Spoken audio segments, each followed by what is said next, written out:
Bueno, pues yo tengo que contar una anécdota, don Paco. Pero me va usted a criticar. No. Sí voy a recordar que hay un momento en el que le llamaba a toda España Paco Rana. ¿Se acuerda usted? No, pero déjeme en paz. Ya. No, pero es verdad. Usted hasta los huevos. No. Perdón, hasta el huevo. Don porque el otro Paco, no. don Ya, Paco, además que solo usted tiene tiene uno. mejores modales. Ya, bueno, sí es verdad. Hay un Paco momento, Rana, sí. le llaman en España Paco Rana. Al leche. generalísimo, evidentemente, con mucho cuidado. Y en términos muy distendidos. Y en el bar del pueblo, después de 15 blancos, a eso ya de las 4:15 de la tarde, alguno Se soltaba la lengua, ¿no? se atrevía a decir Paco Rana. Sí, y es que hoy me he acordado de una anécdota que venía a cuento de don Francisco, el generalísimo, el caudillo, De todas las Españas. don Paco la culona, Oiga, o Paco Rana. está bueno. Hoy he recordado una anécdota de esas que se te quedan grabadas. Os pasará a todos. Anécdotas de vuestra infancia que tenéis grabada a fuego y que se quedó ahí. Y dice, chico, ¿por qué recuerdo esto de mi tío Ramón, como es el caso que os voy a contar, y no recuerdo otras 120 veces con las que estuve con mi tío Ramón? Y eso me pasa con la anécdota que he recordado hoy. Os estoy hablando de septiembre. Septiembre-octubre de 1975. Fíjate, yo tenía 10 años. Y había muerto mi madre un mes y pico antes. Entonces, claro, estaba toda la familia, por parte de mi padre y por parte de mi madre, toda la familia, los pobres niños, los pobres hijos de la difunta Tere.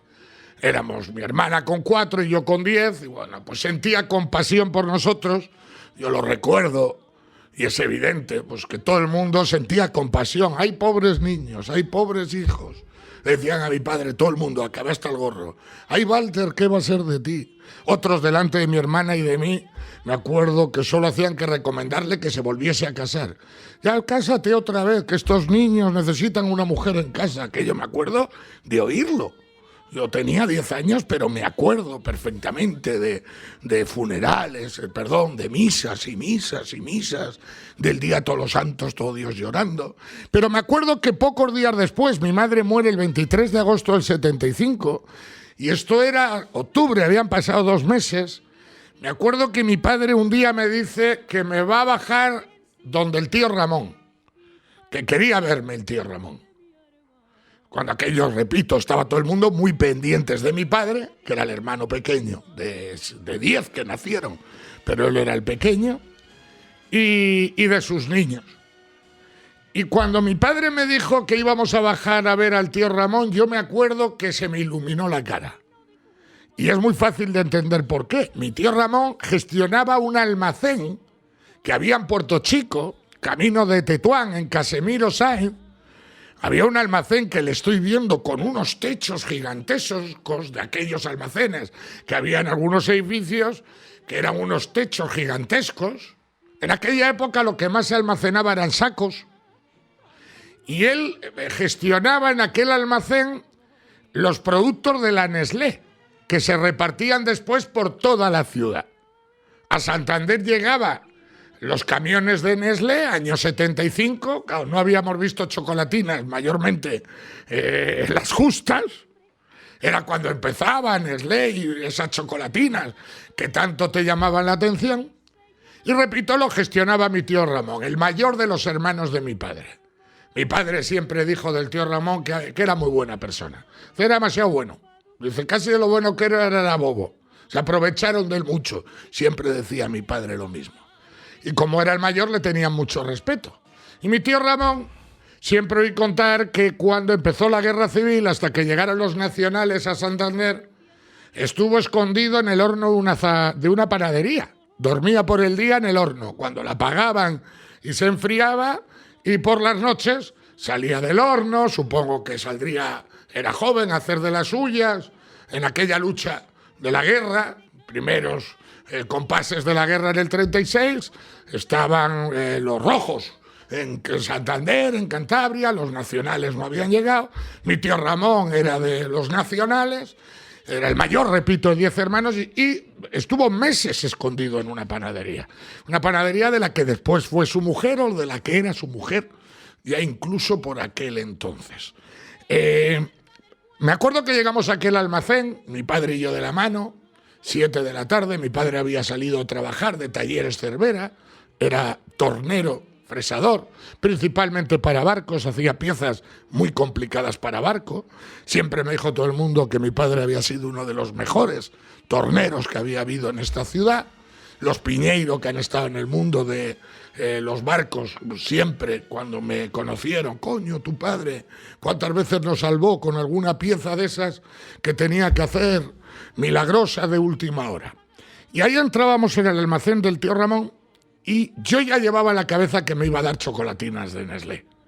Claro, yo desde que mi hijo y mi padre bajamos a ver al tío Ramón, yo no me quitaba la cabeza las chocolatinas de la Nestlé. Primero porque yo era un gordo y un tripero, como ahora, solo que ahora voy a Imagine, a los centros deportivos, me cuido un poco y ya no soy tan gordo. Pero yo con 10 años, después adelgacé, hice mucho deporte, fui Forrest Gump, pero yo era gordito. Y las chocolatinas me iban al pelo, vamos, un dibujo mío de la época sería con chocolatinas en la mano, que no había. Por eso el día que te daban una, era la hostia. Y encima yo sabía que mi tío Ramón no me daba una chocolatina, porque era un almacén. Y cuando bajaba me daba muchas chocolatinas. Yo me iba para mi casa con mis chocolatinas como loco. Y quedaban pocos días para que muriese Franco. Era octubre del 75, un mes antes de morir Franco. Y por alguna razón, yo no sé qué conversación habría allí, pues salió el tema de la salud de Franco, que debía estar ya en capilla. Muy mal.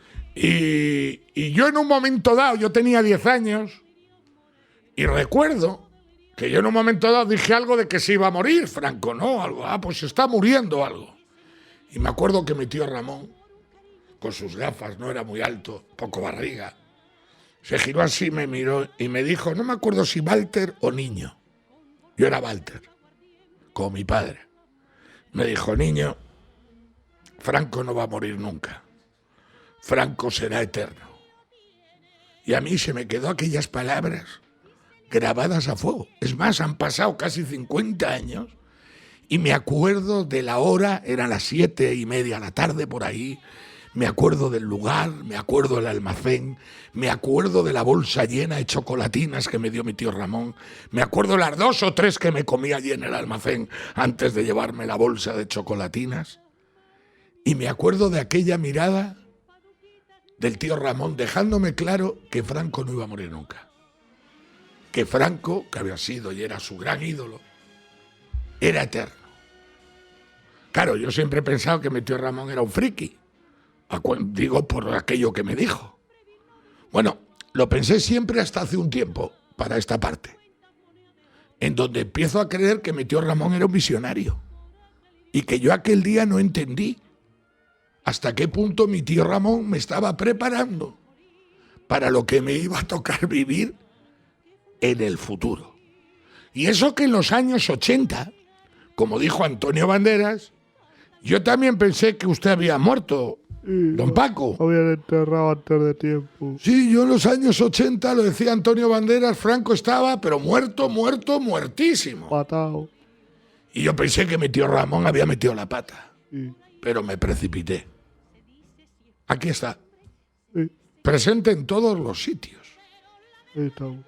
Esta mañana, tomando un café, he tenido una conversación en la barra a mi derecha 3 personas sobre Franco y los pantanos. En serio, ¿eh? El tema era la sequía. Y esas 3 personas estaban hablando de menos mal Ah, que aquel le dio el rollo a aquel de los pantanos. Y eso nos está salvando de morir de sed. el primer ecologista. Menos mal, decía alguno de ellos. Es verdad, estos días se habla de la sequía. Y claro, esta gente en esa conversación estaba recordando que las mayores bromas de la historia de este país se hicieron con Franco y los pantanos. Por eso le llegaron a llamar, aunque a usted no le guste, Paco Rana. Sí. Porque usted, según muchos, lo único que hacía era inaugurar pantanos. Jijiji, jajaja. Mira ahora. No. Ya le digo, esta mañana 3 estaban hablando usted. Sí. Y de los pantanos. Pero es que en política Uf, ha pasado medio siglo y Franco está presente. Y ya cuando se acercan elecciones, ni os cuento. el trending topic. Es Franco todo el coño día. Es el comodín de Franco. Es el fantasma de las navidades pasadas. Es acojonante. Y ha pasado desde que murió casi 50 años.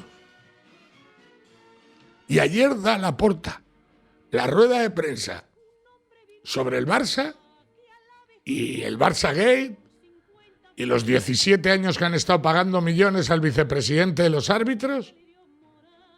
Y el tema central fue Franco. Y hoy entrabas a Twitter y el gran debate nacional era si Franco era del Real Madrid o Franco era del Barcelona. En serio, esta mañana era monodebate en redes sociales. Franco, ¿y de qué equipo era? Es decir, que mi tío Ramón era un fenómeno. Y que aquel día, cuando me infló a chocolatinas, me adelantó el futuro.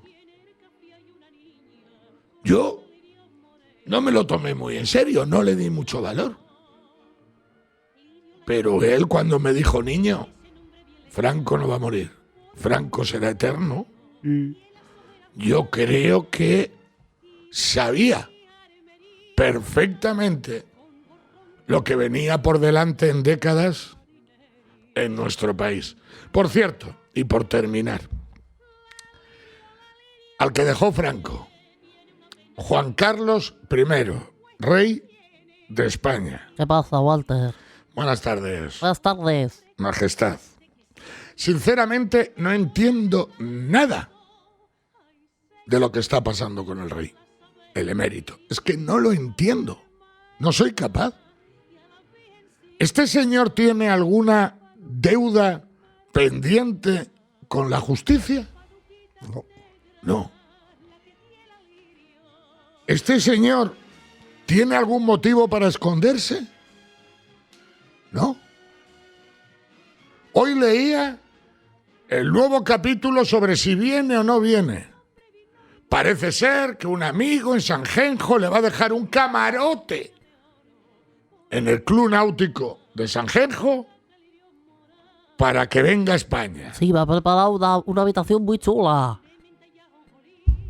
¿A vosotros os parece normal que un tío que ha sido rey de España 40 años tenga que estar medio escondido en una especie de exilio en Abu Dhabi y cada vez que quiere venir a España necesita el escrutinio público nacional para venir o dejar de venir? Yo es que, en serio, este país es de locos. ¿Sabéis quién se tiene que esconder? Si aquí se tiene que esconder alguien, sin duda, son todos, pero todos, los que sabían que el rey era comisionista y un mujeriego. Y lo sabían todos desde el minuto 1. Todas las fuerzas vivas, políticas y mediáticas de este país sabían desde el minuto 1 que el rey Juan Carlos era comisionista. Empezó a trabajar con Franco, que le mandó principalmente a los países árabes a llevar a cabo operaciones en favor de España, principalmente en el tema del petróleo y del precio del petróleo y de aquella mítica crisis del petróleo que todavía le pilló a Franco. Franco le mandó allí a ver si lo podía solucionar y le ofreció una comisión antes de ser rey. Y a raíz de ahí, el rey fue comisionista toda su puñetera vida. Y lo sabían el 100% de los partidos, de los políticos, todos los medios de comunicación, todos los periodistas. Y le ampararon, le taparon, lo defendieron, le rieron. Y resulta que ahora tiene que andar pidiendo por favor para venir a su país, del que ha sido rey 40 años. Reinado que dejó voluntariamente para que se quedase su hijo, porque fue comisionista y mujeriego. No, que se escondan los que lo sabían y están haciendo leña del árbol caído en la actualidad. Miren, da igual ser monárquico que republicano. No va de eso. Va de sentido común. Y el sentido común dicta, aunque este país no entienda de ello, que el rey emérito Juan Carlos I, rey de España 40 años, tiene que vivir sus últimos días, sus últimos años, y morir en España, el país del que fue rey 40 años, mientras que todos esos judas que ahora le quieren pasar facturas, le reían y amparaban su tipo de vida que ahora ha llevado a muchos a llevarse las manos a la cabeza. Eso sería con un poquito de sentido común, aunque en España, evidentemente, el sentido común no tiene mucha cabida, entre otras cosas, porque medio siglo después, el espacio público, político y hasta el futbolístico le sigue ocupando, qué razón tenía mi tío Ramón, Francisco Franco Bahamonde.